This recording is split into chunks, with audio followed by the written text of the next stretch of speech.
Alright, it is time to talk about my experience with the Child's Play franchise, as well as the new film, the remake. So, as you can see here, I have Child's Play 2 on VHS.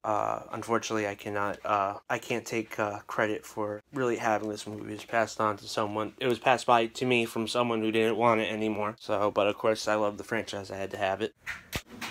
Here is my brand new Good Guys doll shirt. Had it for like 2 weeks. I got it from Hot Topic. I didn't get to wear it tonight because it was in the wash. It's drying right now. So my experience with Chucky goes back to when I was literally a newborn. My uncle had a Chucky doll, which was about a little bit bigger than I was. So I want to say it was about 2 feet tall. And I loved it. There are pictures of me when I was just a few months old laying in my grandparents' bed with the doll. And I always carried it around with me as a little kid, not knowing where it was from. I just knew it was Chucky and I loved him. And as I got a little bit older, as a toddler, I started to realize that the expression on his face was angry, more angry than goofy. It started to bother me a little bit, and then one day on TV, the opening scene to Child's Play 3 is playing where he's killing the CEO of the company. It scared the shit out of me. And my uncle decided to have a little fun with that, and he would hide Chucky under my blanket so that when I'd go to my room and lift up the sheet, there he'd be. You know, this is very much life imitating art, because that's basically the plot of the first two Child's Play movies, and it's really funny. When I was around 8, I think I was watching USA, and they had a marathon of the Chucky movies, and I watched them, and I enjoyed them. Those are some of the first R-rated horror movies that I got to experience, and I enjoyed them. Whenever we went to West Coast Video, I would rent the original film on VHS. I rented it so many times that it may as well have been my own copy. Why I never got it until the Blu-ray release is beyond me. So I have a lot of history with these movies. So regardless of how I felt about the trailers, the promotional material for the new film, I just had to see it as a Chucky fan. And it's weird. I don't hate it. I don't even dislike, but it's not Chucky. So basically, as you can tell from the trailers, they've drastically changed the character to being a rogue AI. And the way they go about it is pretty cool, but it completely changes the essence of the character. If you thought Rob Zombie's Halloween overly humanized Michael Myers, you motherfuckers need to open up your mouths about this, because they basically portray Chucky as being an innocent, naive child who, through his experiences, ends up becoming a serial killer. I kid you not. I kid you not. If you thought Bride of Chucky, Seed of Chucky turned him into this comedic anti-hero, they pushed it with this one. That is not what Chucky is. He is a voodoo ritual performing, psychopathic, possibly rapist with an innocent face. So obviously, those sort of changes to the character annoy me, as well as silly other characters. Andy's a little bit older.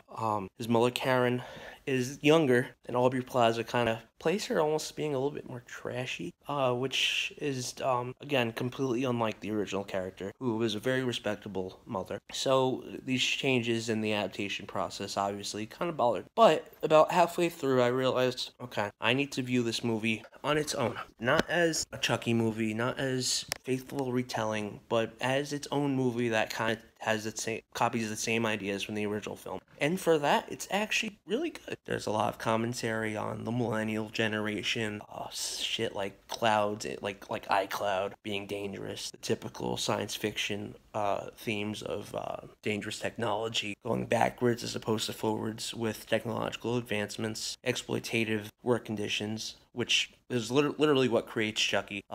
A Vietnamese sweatshop worker who builds them ends up intentionally screwing with the setting and the inhibitions that are usually installed into the dolls. He completely takes them out before killing himself. So that was cool. You know, that was a theme that wasn't so much in the first one, but they kind of elaborated on it in the second and third films as sort of exploitative themes of exploitative capitalism, or whatever the fuck you want to call it. And they also kind of did a throwback to Don Mancini's original draft for the first film.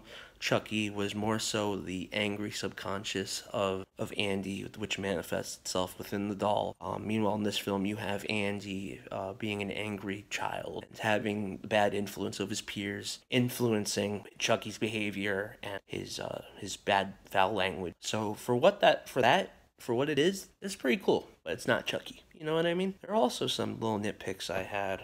It kind of starts falling into the trope of the typical slasher film where the characters are so unlikable, so when they're killed, you're almost cheering. The Chucky films generally kind of avoid that, although for the most part, I guess you could say that the characters aren't really that interesting in the series, anyway, to really care one way or the other if a character gets killed. They also sort of tried to squeeze in the whole Goonies, Super 8, Stranger Things into it with the group of multi-ethnic children taking on Big Bad. That's just sort of becoming a cliche. You know, I love movies like that from the 80s. I love Super 8. I love Stranger Things, but now it just kind of almost feels forced, like they're trying to cash in on this re-emerging trend. Ooh, I'm sweaty, man. It's hot today. It's hot. I'm sorry. But there is also a lot, a lot to love. Very like almost no obvious CGI. Really great gore effects. Really disgusting. Really got a good reaction out of the audience. Mark Hamill does a great job with the Chucky character. I feel weird about him sounding like a man from the very beginning. Meanwhile, the original character, Chucky, he starts off with the little kid sounding, "Hi, I'm Chucky, and I'm your friend Leanne. Hi-de-ho, ha ha ha." From the beginning, he kind of just sounds like this. "Oh, hi, Andy." I guess it's still creepy, but it definitely takes the shock away when you hear the contrasting voice coming from this innocent-looking doll. But for what they were trying to do with the character, on its own, it's cool. Not Chucky. It definitely falls into the trope of, had they changed the characters, had it just been a movie that came out that paid homage to Child's Play, it'd be great, but it's not a Child's Play. I always kind of said that the perfect remakes are the ones that kind of do their own thing, but also pay homage to it, and I think there needs to be sort of like a proper ratio of loyalty to newness. Is that a word, newness? I'm gonna make it a new word, and I think the ratio wasn't quite there like it was for like the Evil Dead remake or the Maniac remake, or I love the Halloween Rob Zombie movie, the first one. I think that one had it. This one, not really, but for what it is, it's good.